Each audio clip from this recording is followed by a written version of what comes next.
లలిత clinics ఇప్పుడు హైదరాబాద్ లో హనుమకొండ జిల్లాలో లక్షలాది మంది ప్రాణాలు కాపాడిన డాక్టర్ రాజేశ్వర ప్రసాద్ ఇప్పుడు మన కోసం అల్కాపూర్ టౌన్షిప్ మణికొండలో. అపాయింట్మెంట్ కోసం ఈ కింది నెంబర్లకి కాల్ చేయండి.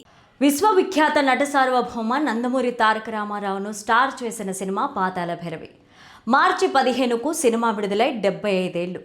ఈ సందర్భంగా ఈ మూవీ షూటింగ్ సంగతులు, అలాగే తెర వెనుక జరిగిన అనేక నాటకీయ పరిణామాలు అండ్ ఈ సినిమాలో బాలయ్య పాత్ర ఏంటి అనే కొన్ని నమ్మలేని నిజాలను నేను మీకు చెప్తాను. మొదట మీరైతే ఈ వీడియోని లైక్ చేయండి, షేర్ చేయండి, సబ్స్క్రైబ్ చేయడం అస్సలు మర్చిపోకండి.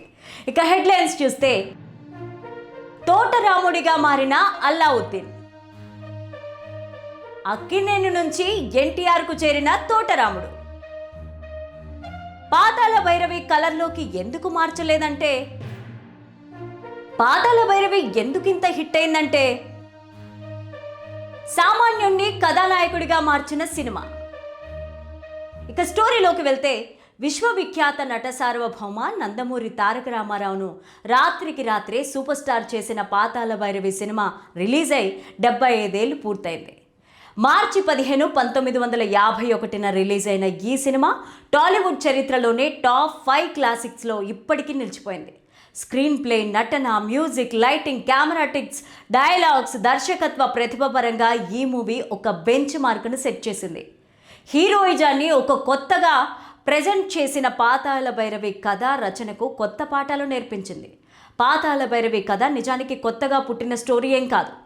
అప్పటికే బాగా పాపులర్ అయిన జానపద కథలు కాశీ మజిలీల నుంచి ఒక కథను తీసుకొని దానికి అరేబియన్ నెట్స్లోని అల్లావుద్దీన్ అద్భుత దీపం కథలో కలిపి రచయిత పింగళి నాగేంద్రరావు అద్భుతమైన రచన చేశారు. అప్పటికే తొలి ప్రయత్నంగా షావుకారు సినిమా తీసి సూపర్ హిట్ కొట్టిన విజయ స్టూడియోస్ నిర్మాతలు నాగిరెడ్డి, చక్రపాణి తమ రెండో సినిమాగా పాతాళ భైరవిని నిర్మించారు.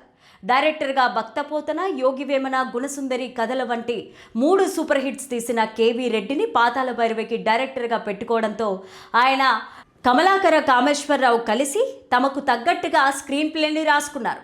కథలో తోటరాముడిగా ఎన్టీఆర్, మాంత్రికుడుగా ఎస్వి రంగారావు నటించారు. మాలతి హీరోయిన్, రాజుగారి బావమరిదిగా రేలంగి, మాంత్రికుడి శిష్యుడిగా పద్మనాభం, తోటరాముడి స్నేహితుడిగా అంజీ కీలక పాత్రలు పోషించారు. ఎన్టీఆర్, ఎస్వీఆర్ ఇద్దరికీ ఈ సినిమా కెరీర్లో కీలక మలుపుగా నిలిచిపోయింది. పాతాళ భైరవి సినిమా వచ్చేసరికే అక్కినేని నాగేశ్వరరావు టాలీవుడ్లో ఒక పెద్ద స్టార్. జానపద సినిమాలన్నీ ఆయనతోనే తీసేవారు. కీలుగుర్రం, బాలరాజు సినిమాలు సూపర్ డూపర్ హిట్లు కావడంతో ఆయనతో పాతాళ భైరవి తీయాలని నిర్మాతలు అనుకున్నారు. అయితే దర్శకుడు కేవీ రెడ్డి మాత్రం తోటరాముడు పాత్రకు ఎలాంటి ఇమేజ్ లేని నటుడైతే మంచిదని భావించారు. విజయ ఆఫీస్కు ఏదో పని మీద వచ్చిన ఎన్టీఆర్ని చూసి కేవీ రెడ్డి ఆయనే తన హీరో అని ఫిక్స్ అయిపోయారు.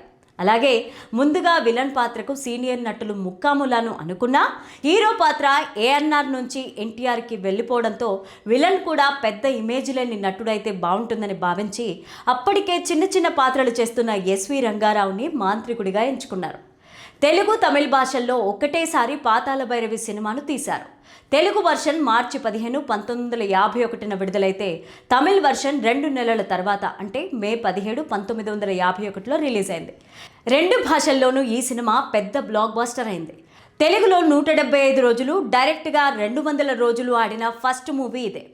ఆ తర్వాత దీన్ని హిందీ రైట్స్ తీసుకున్న జెమినీ స్టూడియోస్ అధినేత వాసన్ 2 పాటల్ని కలర్లో షూట్ చేసి హిందీలో డబ్ చేసి రిలీజ్ చేస్తే అక్కడ హిట్ అయింది. బొంబాయిలో 1952లో జరిగిన మొట్టమొదటి ఇంటర్నేషనల్ ఫిలిం ఫెస్టివల్లో సౌత్ ఇండియా నుంచి ప్రదర్శించబడిన ఏకైక సినిమా పాతాళ భైరవినే. CNN, IBN సంస్థలు ప్రకటించిన ఆల్ ఇండియా 100 గ్రేటెస్ట్ సినిమాల్లో పాతాళ భైరవిని ప్రముఖంగా పేర్కొన్నారు. హైదరాబాద్కు సంబంధించిన గోల్డ్ స్టోన్ టెక్నాలజీస్ అనే సంస్థ విజయ వాళ్ళు రూపొందించిన 14 సినిమాల నెగిటివ్ రైట్స్ని తీసుకున్నారు. అందులో ముందుగా మాయాబజార్ సినిమాను 2010లో కలర్లోకి మార్చారు. ఆ తర్వాత పాతాళ భైరవిని కూడా కలర్లోకి మార్చి డిజిటల్ వర్షన్ను తీసుకొస్తామన్నారు. అయితే కలర్ మాయాబజార్ హిట్ కావడంతో అప్పటికే పాతాళ భైరవి సినిమా రైట్స్ తీసుకున్న టీవీ ఛానల్స్ నుండి లీగల్ ఇష్యూస్ ఎదురవ్వడంతో తమ ప్రయత్నాలకు ఆ సంస్థ మానుకుంది. పాతాళ భైరవి తెలుగు నడకను మార్చేసింది. అంతవరకు సినిమాల స్క్రీన్ ప్లే చాలా స్లోగా ఉండేది. దర్శకుడు కేవీ రెడ్డి ఈ సినిమా కథను చాలా వేగంగా నడిపారు. అందుకే ఎక్కడా బోర్ కొట్టదు. అలాగే కెమెరామెన్ మార్కస్ బోర్డ్లే లైటింగ్, కెమెరా ట్రిక్స్తో అద్భుతాలను క్రియేట్ చేశారు. వాటికి తగ్గట్టుగా ఘంటసాల సంగీతం తోడు కావడంతో ప్రేక్షకులు తెరకే అతుక్కుపోయేవాళ్ళు. ఇంకా ముఖ్యంగా చెప్పుకోవాల్సింది ఈ సినిమా డైలాగ్స్ గురించి. సినిమాకు కథ అందించిన పింగళి డైలాగ్స్ కూడా రాశారు. సాహసం చేరా డింబక, నిజం చెప్పరా అంటారా, అబద్ధం చెప్పమంటారా, నరుడా ఏమి నీ కోరిక, డింబక, డింగిరి లాంటి డైలాగ్స్ పదాలు తెలుగు వ్యవహారిక భాషలో కలిసిపోయాయి. 75 ఏళ్ల తర్వాత కూడా ఇప్పటికీ జనం మాటల్లో అవి వినిపిస్తూ ఉన్నాయంటే ఈ సినిమా ప్రభావం ఎలాంటిదో అర్థం చేసుకోవచ్చు.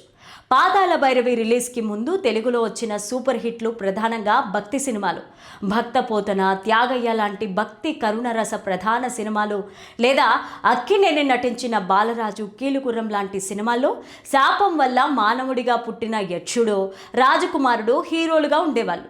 అవి కాకుంటే పౌరాణిక సినిమాలు పెద్ద హిట్ అవుతూ ఉండేవి. కానీ తోటరాముడు లాంటి ఒక సామాన్యుడు పెద్ద మాంత్రికుణ్ణి జయించి రాజకుమారిని పెళ్లి చేసుకోవడం అనేది అప్పటి యూత్కి బాగా కిక్కిచ్చే విషయం. దాంతో తోటరాముడు క్యారెక్టర్ని ఓన్ చేసుకొని పాతాళ భైరవికి బ్రహ్మరథం పట్టారు నాటి ప్రేక్షకులు. తోటరాముడి పాత్రలో కనిపించిన ఎన్టీఆర్ అయితే యూత్ ఐకాన్గా మారిపోయారు. తర్వాత అదే సంస్థ, అదే డైరెక్టర్తో తీసిన మాయాబజార్తో ప్రతి ఇంట దేవుడిగా అయిపోయారు ఎన్టీఆర్. తెలుగు సినిమా చరిత్ర నడవడికను మార్చిన పాతాళ భైరవి 75 ఏళ్ళు పూర్తి చేసుకోవడం ఒక మంచి జ్ఞాపకమనే చెప్పాలి.